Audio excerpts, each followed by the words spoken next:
Hello everyone, I'm Phoenix Tremayne, and today I'm going to give you your Days Are Alive spoiler, not spoilers, your daily recap for Tuesday, October the 20th. Now, normally for members, I don't do my intro at all, I just go right into the information.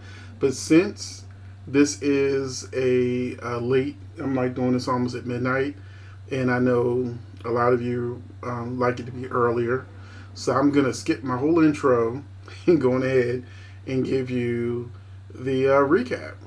And that's usually just for members. Orpheus offers to break Clyde out of jail. Later, the power goes out in the city, and Clyde, Orpheus, and Rolf break out. Marlena goes to see Ben, but he sends her home after they have a little chat. Marlena can see that he's still dealing with something and is bothering her, but her motherly instincts are kicking in, which is what she tells John. Ben wants revenge on Vincent. Marlena does try to, I'm sorry, not Marlena, but Sierra tries to intervene. He has a vision of Sierra.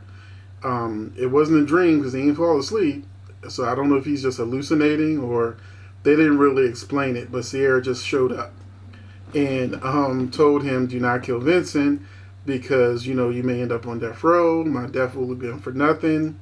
So if you really love me, just let it go. And Ben says to Sierra, look, if you were really here, then I could let it go, but I'm going to avenge you, or whatever. So he goes to the door, and when he goes to open up the door, who's standing there? His father, Clyde. And if you saw my spoiler for Days of Our Lives for this week, Clyde is actually going to try to talk Ben off the edge. It's not like he's recruiting him for something evil. So his father will actually act like a father. We also had John. Did I already say this? When John goes to bed, he had mentioned to Marlena that she should go back and see Ben. He goes to bed, and before she can go, she's using her phone flashlight, and she's in the living room and sees Orpheus sitting in the living room. So since Orpheus is going to kidnap her, he probably says, "Do you really want John to come out here?" So she'll probably go quietly.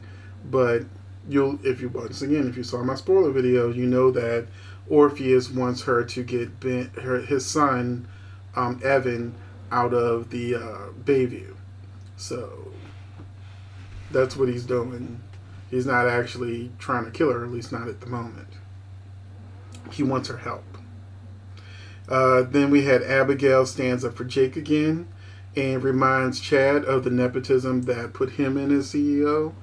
And Chad tries to say, well, I worked with my father and my brother. And she's like, yeah, but if you weren't a Demir, you wouldn't be CEO. And they eventually get back to just, let's stop talking about Gwen, because she mentions that Gwen is the reason why the party is happening. And let's not talk about Jake. The lights had went out. They got candlelight. They're like, aren't we?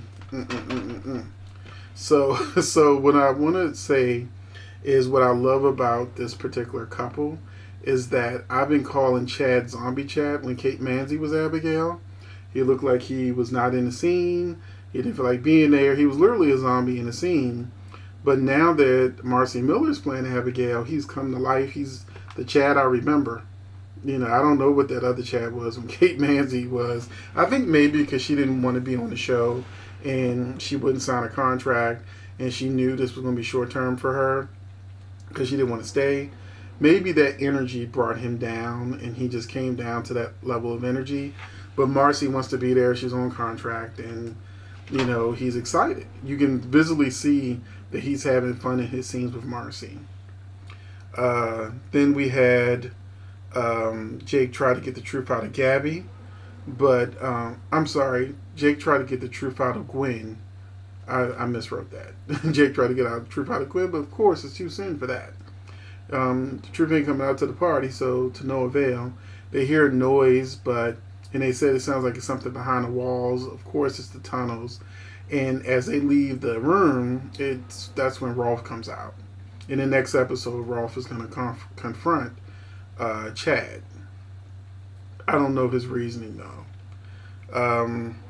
Then we had Katie McLean debuted as Jennifer. I don't understand why. because it was only for one scene that felt out of place on the show. They should have just waited till the next episode where they could have showed more of her and Jack. But she literally had one scene. I'm like, I guess maybe they just stuck that scene in there for time purposes, where Jennifer gets a call and says that the lights went out because of Statesville. So that was it. And they said, I hope it's not a jailbreak. That was bad writing. And that was it. So thank you for watching this video. I'm going to move on to my next video. And hopefully you enjoyed this. And I will see you in the next one.